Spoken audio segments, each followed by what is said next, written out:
He's just walking out on the stage. You can hear bits of applause from the audience. He's fumbling around with the microphone right now. He's giving his cues to the boys. He's winding up his legs. And here he goes with Heartbreak Motel. Well, when it's down at the end of Lonely Street at Heartbreak Hotel. I remember seeing those hips and thinking, Heartbreak Hotel certainly was the record that broke Elvis Presley nationally. An explosive new force. Elvis scared the grown-ups. Stop! He's a king! The church was afraid of losing their control over their young people because their young people were going to Elvis Presley concerts and losing control. I'm glad that the good Lord gave me the chance to walk in the same lifetime on the same highway as Elvis Presley. Essa foi Mae Axton, coautora de Heartbreak Hotel, uma música destinada a definir a imagem de Elvis Presley e que se tornou o primeiro compacto de rock and roll. Era uma música sobre ansiedade adolescente e não sobre o amor juvenil, como muitas músicas daquela época. Tinha um estilo "estou tão só que posso morrer", que naquela época só Elvis e sua postura rebelde podia passar com autenticidade. Ela estabeleceu o rock and roll tanto como atitude quanto como estilo musical. Impetuosa, rebelde, repleta de carga sexual, ela ganhou vida como a trilha sonora para a juventude alienada, mesmo durante os anos prósperos da década de 50. This is the Ike and Mamie 50s, the Eisenhower years in the United States, which was a very conservative, post-Korean War, post-McCarthy witch hunt, post-Red Scare. All of this stuff is in the air. We're in the nuclear age. For the first time, human beings have the potential to destroy the planet. This is a culture that needs control. It's a culture that has just been through a period of profound chaos, the Second World War. And there is this other force of chaos on the horizon called Marxism, communism. There is this cloud hanging over America's youth. And America's youth is doing something that is cutting completely against all of that. And what they're doing is creating rock and roll. Isso veio de Memphis e desde então nada mais seria como antes. Once you turn south there at Memphis and start down 51 to the bridge, the air gets heavier and gets damper and it does feel different. Right in there in the Delta region there were Jerry Lee and Elvis and Buddy and Sonny Boy and everybody came from. Right there is where music, hybrids of music, turned itself into rock and roll with a good backbeat. Everything was compartmentalized in those days, you know, and rhythm and blues, as it was called, was played on the black station and the white music was played on the white station.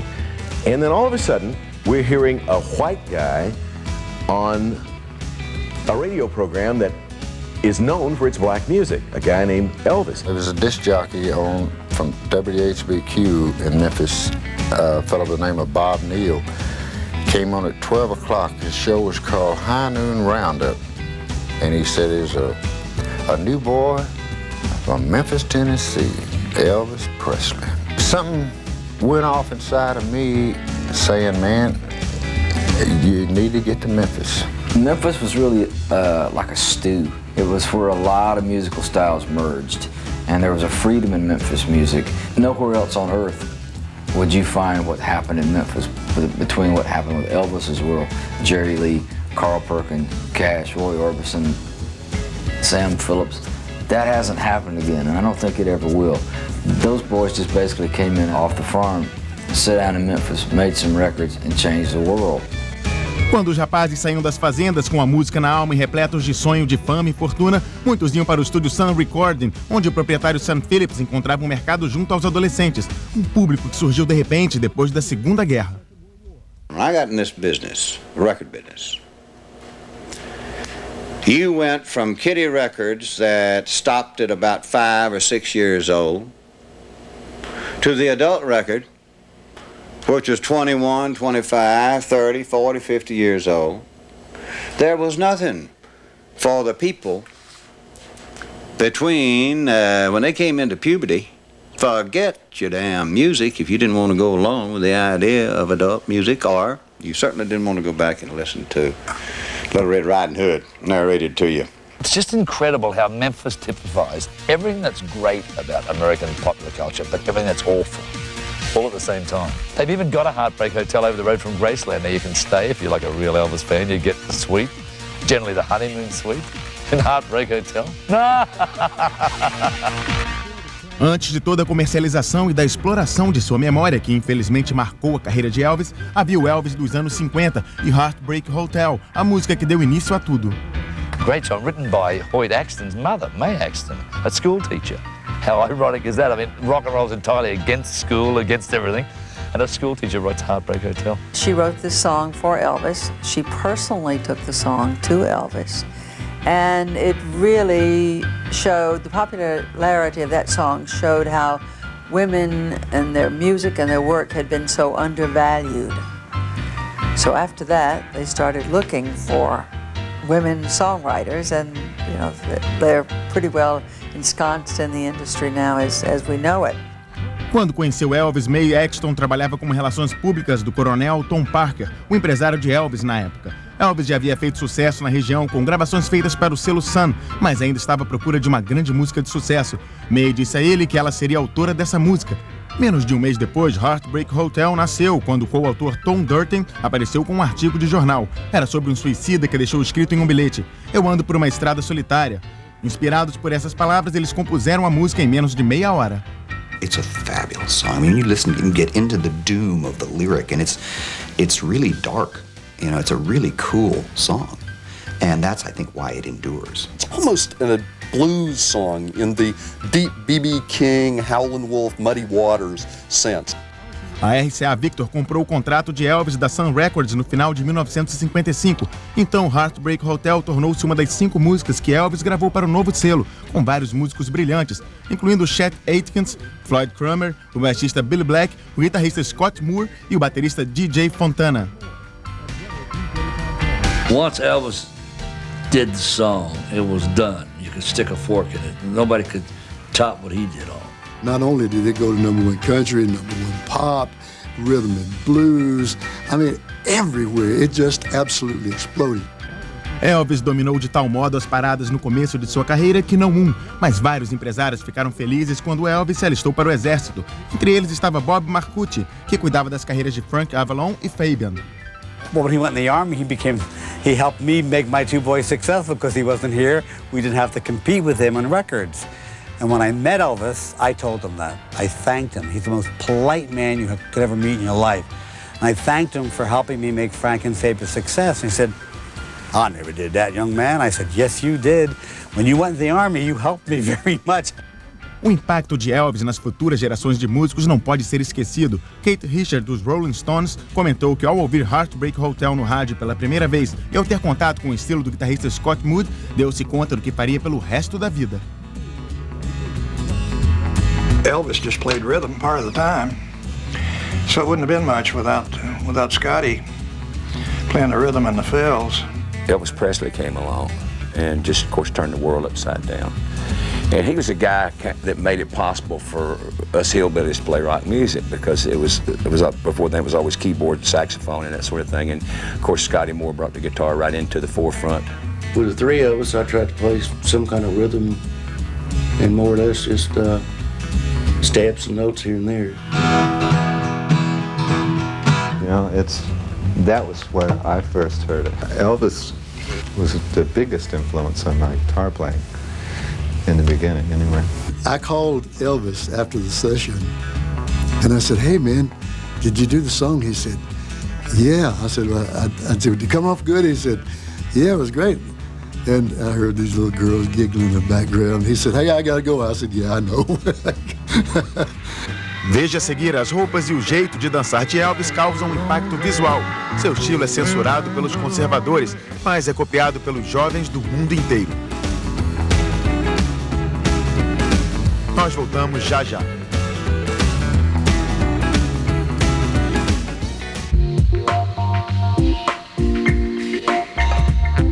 Estamos apresentando Impacto.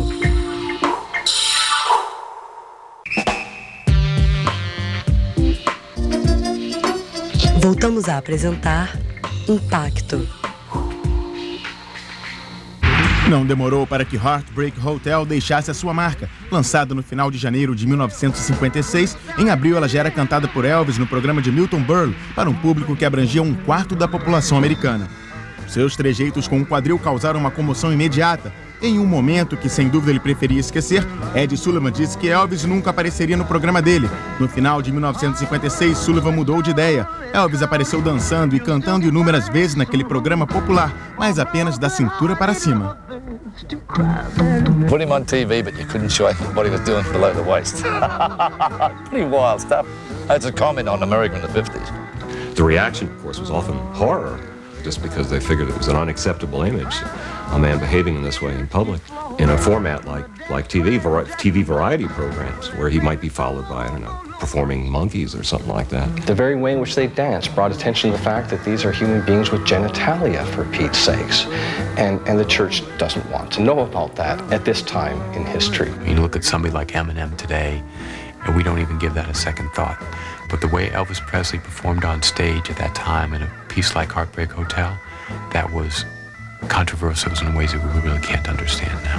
The role of a figure like Elvis is actually extraordinary because he was to take stuff that was going on in honky-tonks and in the bottom of the cultural ladder, as we usually understand it in hierarchical terms.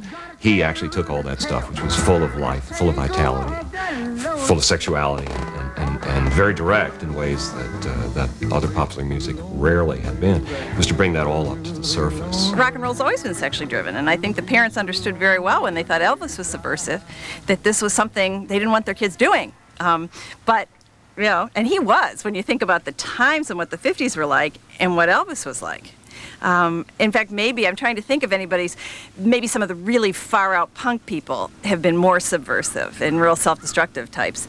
But probably in terms of sex, Elvis really did break a mold. Elvis, heard the stories of, the people that were trying to shoot him for wiggling his hips. Well, the bottom line is that it's an extremely sexual phenomenon. There was something about the way he moved that just grabbed you and never let you go. And that's when, I remember the first time I ever saw Elvis. Yes, I am old.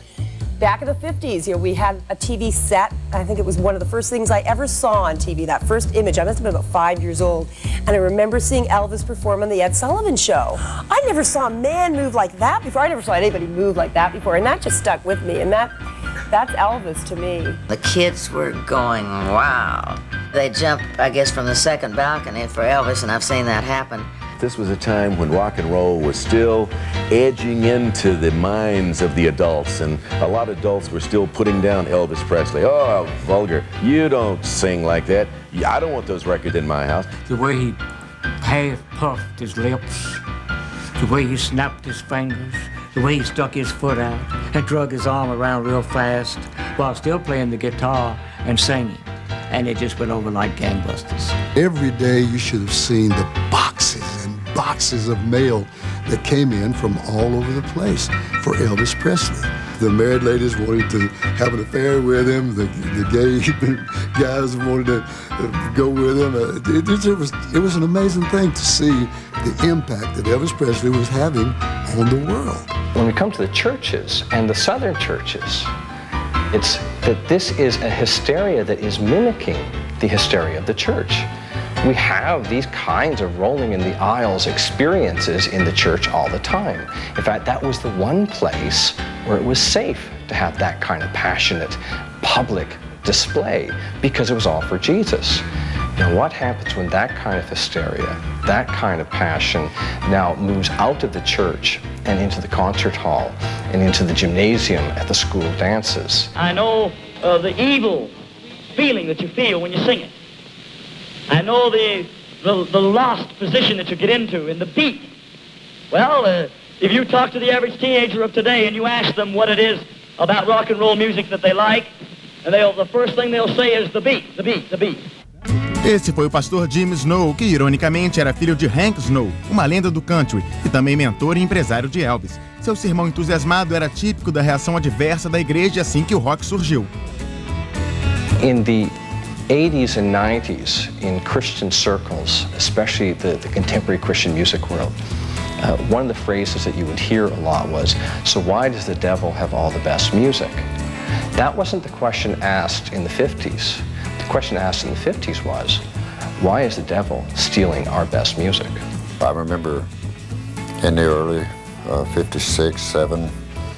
They'd have record-breaking days. You know, you could hear a Joker breaking that 78 over the turntable, and it kind of would break your heart. I testified about rock and roll before the United States Senate subcommittee and to J. Edgar Hoover. And as I said then, I still believe that the rock and roll just gave them a chance to release their emotions, and what went on was going to go on anywhere, somewhere.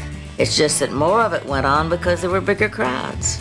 Elvis, sem dúvida, causou um impacto na cultura durante sua carreira e depois da sua morte. Ele foi o catalisador de certas mudanças nas leis do entretenimento, incluindo o direito à publicidade, que basicamente é o direito de ter exclusividade sobre a sua própria imagem e de lucrar com isso. When he died, he had amassed a significant value in his name, his likeness and stuff, and a lot of people tried to copy it. In fact, his value of his rights of publicity have generated more revenue, gross revenue each year since his death than he did his entire performing career. Very few people have that type of impact, even while they're living, but it's even fewer people that have that impact after their demise. Everything they said about rock and roll was true. It did liberate sexuality. It did cause the races to mix together. It did create all the bad things the preachers preached against. They were right. It did all of that. And that's why it's such an extraordinary revolution. Heartbreak Hotel não apenas apresentou Elvis e o rock para o mundo, mas também chamou para a ação várias gerações de cantores e músicos. Elvis Presley hit the black and white screen on the Ed Sullivan Show, and I was gone. I was hopeless from there on out, you know. When Elvis came out, he started singing some of the stuff that I had heard on those 78s, you know. I thought, yeah, this is cool. Elvis came out, and my mouth just dropped open, and I thought, wow. I mean, this guy's got what it takes. I know he had a big inspiration on Buddy. Of course, when I heard Elvis, when he come out with his first record, and I heard this on the radio, I said, man, this kid's opening up a door, you know. Little Richard said it best when he said that Elvis Presley was a door. He was a door that white people walked through to get to rock and roll. And in the early days, rock and roll was black music, fundamentally, and where it came from. It had country music in it. It had gospel music, both white and black in it. Radio stations were making formats at the time. They were now choosing what market they were going to address, and nobody wanted to address inbred, moronic, white trash, hillbilly, trailer park trash, which is what the country audience was perceived of as being, and everybody wanted to address this wonderful new group of consumers who were spending money like crazy, teenagers. Country radio stations started dumping country music and becoming rock stations. That's why the Country Music Association was formed. A lot of people thought Elvis killed country music, but he slowed it down quite a bit, you know, with the rock and roll coming in and everything. What Elvis and rock and roll did was basically kick the stuffings out of the country music industry. You could have shot a cannon off in the Ryman Auditorium in 1958 at a Grand Ole Opry show and not hit a soul. I mean, I'm serious. It was bad. He wasn't country, he wasn't pop, he wasn't rhythm and blues. He was just Elvis.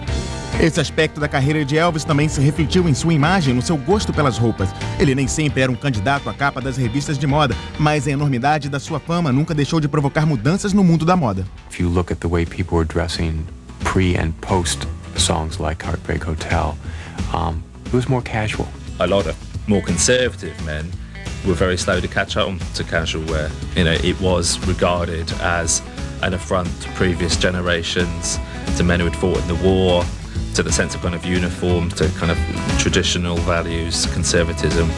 If Dad wore his hair in a crew cut, Junior had a crew cut too. But it was along about that time that they wanted their own identity. You know, they wanted to wear their collar turned up like James Dean and Elvis. They were buying their own clothes and letting their hair grow and putting it in ducktails. When Elvis was putting out Heartbreak Hotel, he was not a figure who appealed to grown-ups.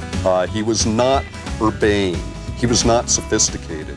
It was an absolute travesty when they tried to dress him up in tuxedos and put him on TV, which they did. It's when he kind of almost went to the sort of fancy dress box and picked outfits which are kind of visually very striking, that he became iconic in terms of style as well as musically. If you take his kind of the whole G.I. Joe look and then the all-leather kind of comeback period and the white rhinestone jumpsuit Vegas years. These are kind of benchmarks in his dress. I mean, again, nothing that anyone is going to rush out to copy. Figures like James Dean, figures like Presley, were to help bring the idea of what was cool to a whole new place that we've actually decided we liked so much that we're going to keep. Parte do visual de Elvis eram as suas costeletas, que logo tornou-se moda e foi muito copiada. Mas há um outro cantor que levanta polêmica sobre quem lançou essa moda primeiro. Elvis stole them from me, and I'm just really upset about that, but no, I wasn't. But I did tell him that. I said, Elvis, you stole my sideburns. Notice my sideburns? Elvis didn't have these then. Not in 68. Apesar das semelhanças nos pelos faciais, os dois tinham em comum o status de superastros em Las Vegas, cidade que Elvis pôs no mapa do entretenimento. Durante uma temporada exclusiva de 8 anos no Las Vegas Hilton, Elvis fez 837 shows consecutivos, todos com a lotação esgotada, cantando para mais de 2,5 milhões de pessoas. Mas o impacto financeiro de Heartbreak Hotel e de outros sucessos foi muito além da indústria da música.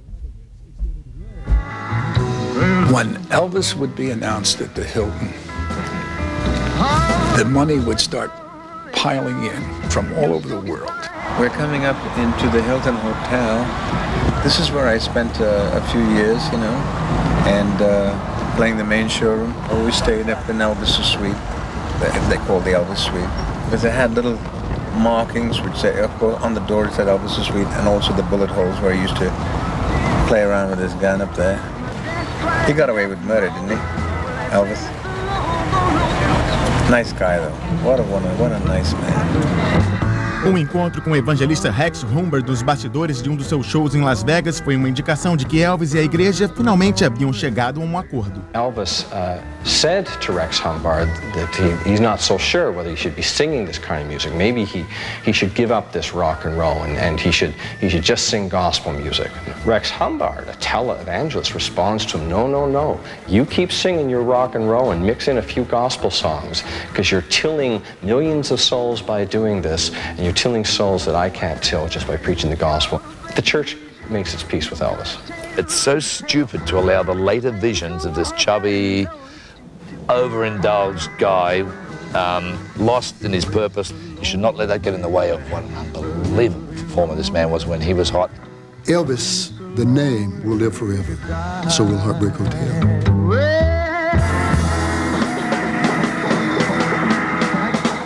There it is. That's Elvis Presley's recording of Heartbreak Hotel.